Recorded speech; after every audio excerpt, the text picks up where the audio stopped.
তো interview ICDS worker বা helper পদের ইন্টারভিউয়ের জন্য কতগুলো সাধারণ বিষয় রয়েছে যেগুলো নিয়ে তোমাদের হচ্ছে মনের মধ্যে প্রশ্ন রয়েছে এবং এই প্রশ্নগুলোর উত্তর তোমরা জানতে চাও যারা তোমরা সিরিয়াস ক্যান্ডিডেট এবং এই বিষয়গুলো গুছিয়ে তোমরা উত্তর দিতে চাও।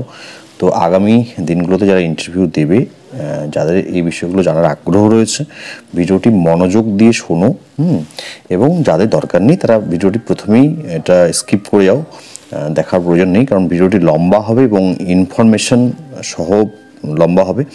তো যাদের প্রয়োজন রয়েছে তারা ভিডিওটি একটু মনোযোগ সহকারে দেখো শেষ পর্যন্ত, কোনো রকম কাটাকুটি না করে। যারা আগামী দিনগুলোতে ওয়ার্কার বা হেল্পার অথবা আশাকর্মী পদের জন্য ইন্টারভিউ দেবে, তারা অনেকগুলো প্রশ্নের উত্তর এখান থেকে জানতে পারবে।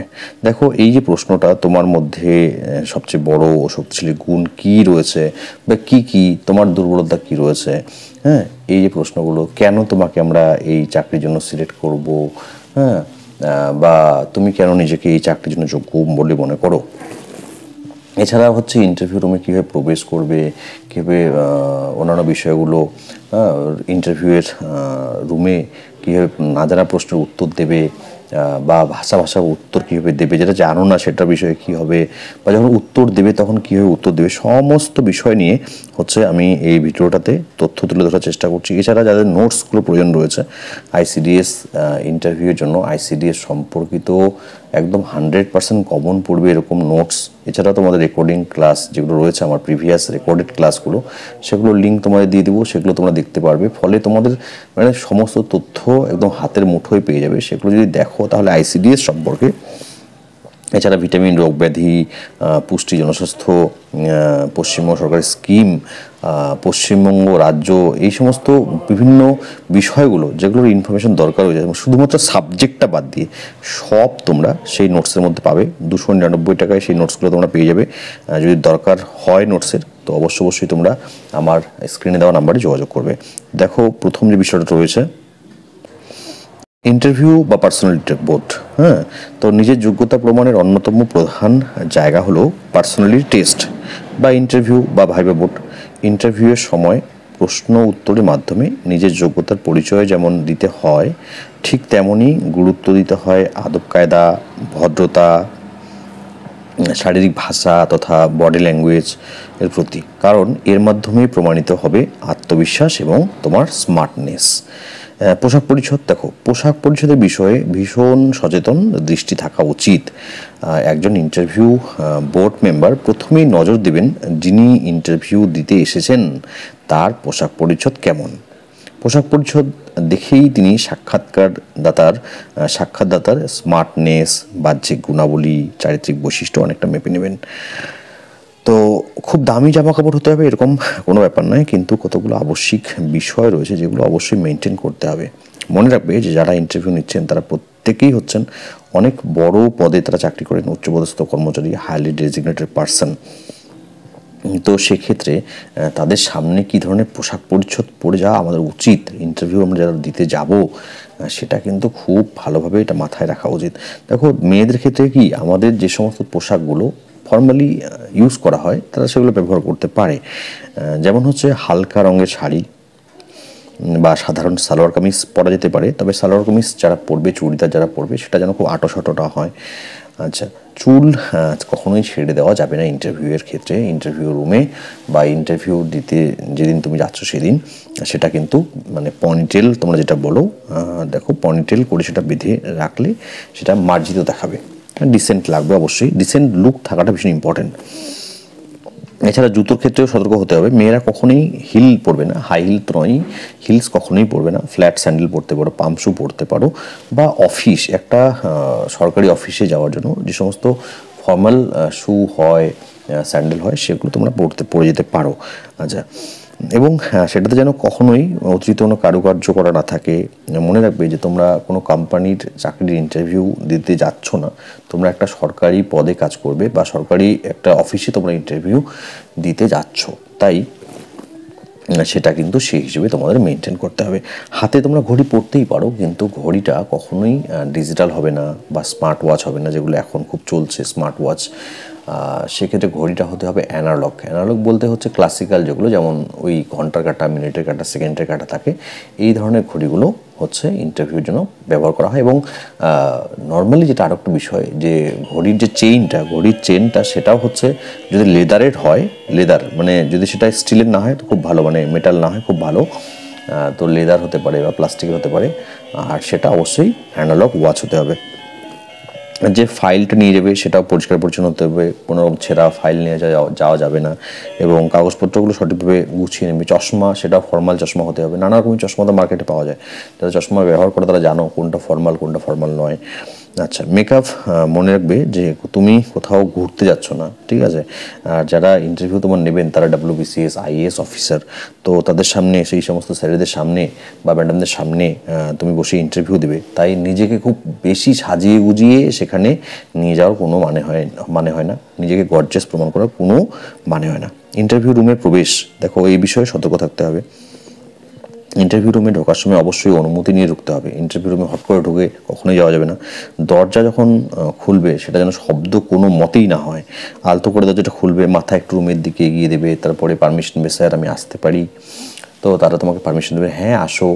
তারপরে দেখবে যে সকাল নাকি বিকালে ইন্টারভিউ হচ্ছে, যদি সকালে ইন্টারভিউ হয় তাহলে গুড মর্নিং বলবে, আর যদি দুপুর 12:30টার পরে ইন্টারভিউ হয় অবশ্যই গুড আফটারনুন বলবে। তারপরে তোমাকে তারা বসতে বলবেন, তুমি চেয়ারের পাশে যখন দাঁড়াবে তুমি সেই চেয়ারে গিয়ে বসবে। যদি চেয়ারে বসতে না বলে কিছুক্ষণ দাঁড়িয়ে থাকবে, তারপরে পারমিশন নেবে। নিশ্চয়ই তারা বসতে বলবেন, কারণ এটা কখনোই সম্ভব হয় না যে একজন কেউ দাঁড়িয়ে ইন্টারভিউ দেবে। তো অনেকক্ষণ তুমি যদি দাঁড়িয়ে থাকছো এবং তুমি নিজেও বসতে চাইছো না, মানে পারমিশন নিচ্ছ না, এবং তারাও তোমাকে বসতে বলছেন না, সেটাও কিন্তু তোমার দিক থেকে সেটা ডিসক্রেডিট হয়ে যাবে। কারণ এটা থেকে তারা বুঝে যান যে ক্যান্ডিডেট কোন ধরনের মানসিক অবস্থার মধ্যে রয়েছে, যে তাকে বসতে না বলা হলে সে মানে বসতে চাইছে না। হ্যাঁ, 2 মিনিট 3 মিনিট তুমি দাঁড়িয়ে ইন্টারভিউ দেবে, এটা তো কখনো সম্ভব নয়। তো অবশ্যই পারমিশন নিয়ে সেটা বসতে হবে। এবং যখন চেয়ারটা তুমি নেবে বসার জন্য, মানে একটু তো সরাতে হবে নিঃসন্দেহে, তো সেই চেয়ার যেন শব্দ না করে, ফ্লোরে ঘষে শব্দ না হয়।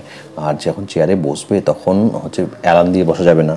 আমরা নর্মালি যেমন বাড়িতে বা অন্য কোথাও যখন আড্ডা দিই তখন যেমন চেয়ারে অ্যালার্ম দিয়ে বসি, আরাম করে বসি, আরাম কেদারা বলে, সেখানে কিন্তু সেভাবে বসা যাবে না।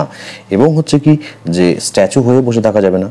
আর নিজের যে ফাইল বা তোমার হাত, সেটা কখনোই তোমার সামনে যে টেবিলটা রয়েছে তার উপরে রাখা যাবে না। মনে রাখবে যে সেই টেবিলটা যে ইন্টারভিউ দিতে যাচ্ছে, যে ইন্টারভিউ দিচ্ছে তার ব্যবহারের জন্য নয়, সেই টেবিলটা যারা ইন্টারভিউ নিচ্ছেন তাদের জন্য। হ্যাঁ, তবে যদি কখনো তোমাকে কোনো কিছু লিখতে দেওয়া হয়, কোনো একটা বানান বা কোনো একটা অঙ্ক, যে এটা খাতা কলমে তুমি করে দেখাও, তখন তো তোমাকে সেই টেবিলে হাত রেখে কাজটা করতে হবে। তো এই বিষয়ে ভীষণ সচেতনভাবে সব কিছু করবে। আচ্ছা, দেখো এখানে কি বলা হয়েছে যে তোমার ফাইল এবং হাত দুটোকেই নিজের নিয়ন্ত্রণে রাখবে, এদিক সেদিক তাকাবে না, খুব যে টেনশন করছো সেটা কোনো মতেই বুঝতে দেওয়া যাবে না, বোঝানো যাবে না।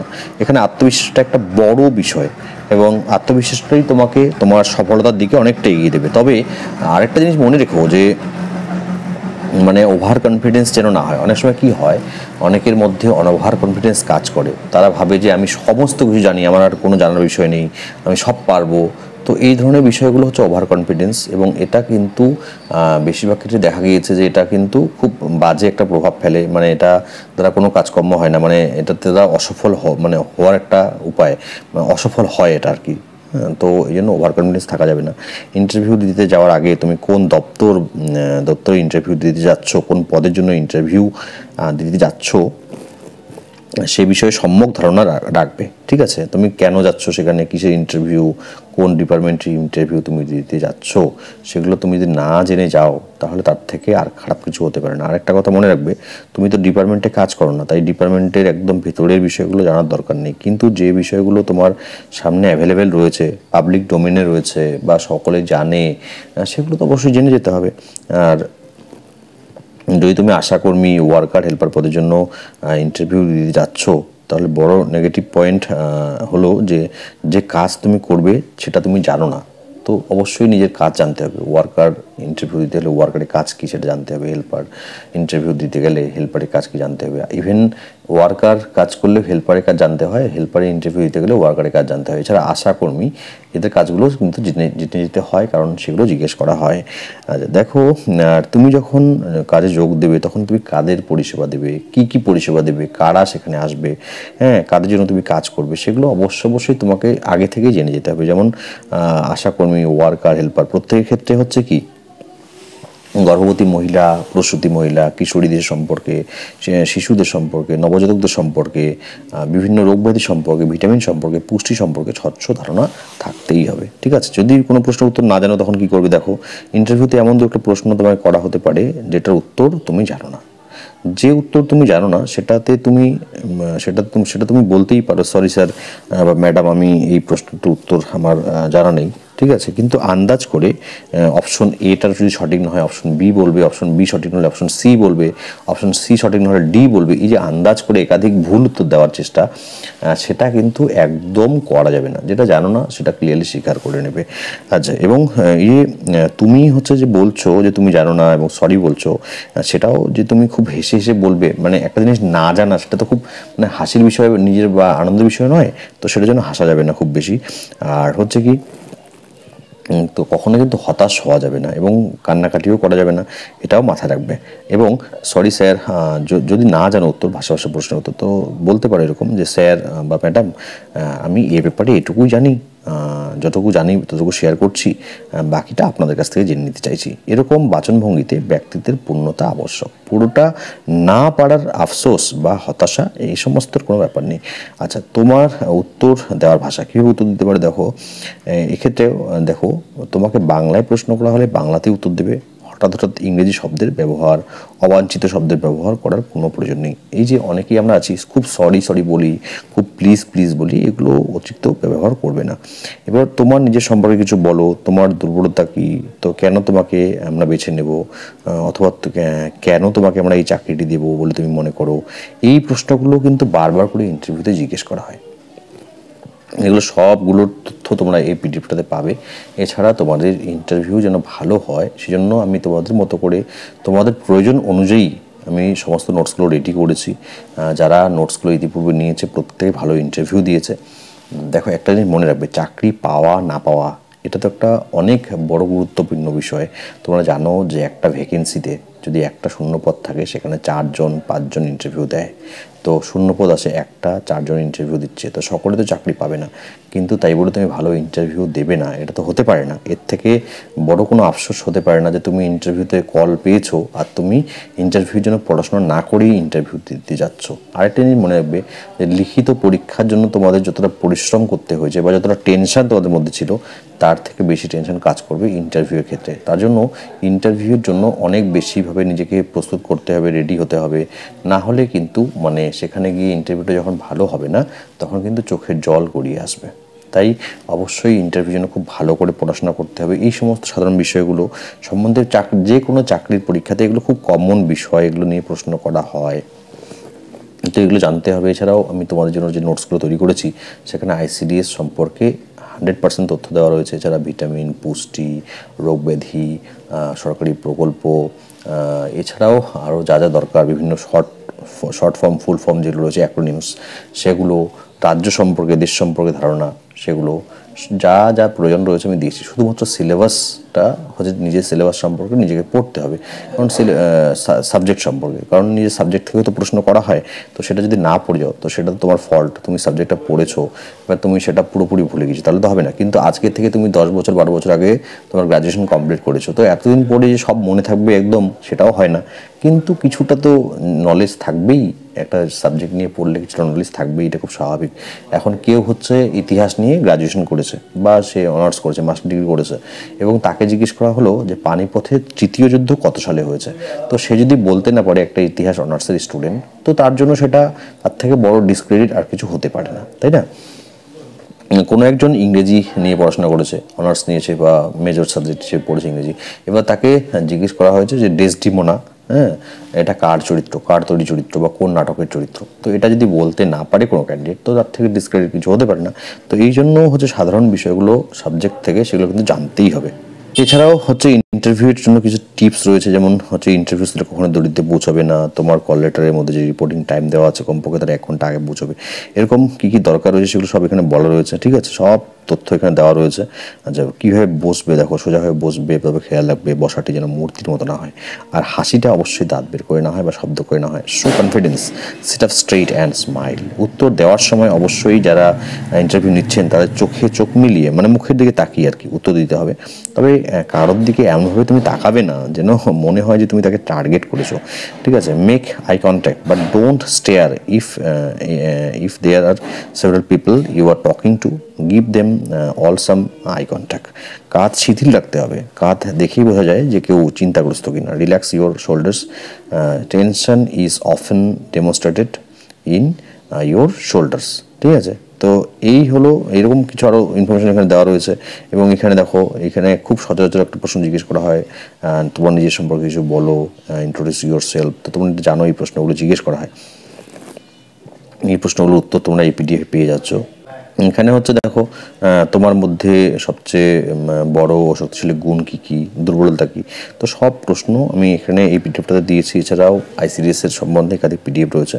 যদি নোটস প্রয়োজন হয় তাহলে আমাকে হোয়াটসঅ্যাপ করো। যাদের ইন্টারভিউ খুব দ্রুত রয়েছে, তোমরা জানো যে দ্রুত ইন্টারভিউ হবে, আর এখনও পড়াশোনা করছো না, এখনও নোটস, মানে মাত্র 299 টাকা দিয়ে তোমরা নোটসগুলো পাচ্ছ, প্লাস আমার কাছ থেকে সাজেশন পাচ্ছ, বিভিন্ন রকম হেল্প পাচ্ছ। তো যদি মনে করো দেন নোটসগুলোর জন্য তোমরা আমার সঙ্গে হোয়াটসঅ্যাপে যোগাযোগ করতে পারো। ধন্যবাদ।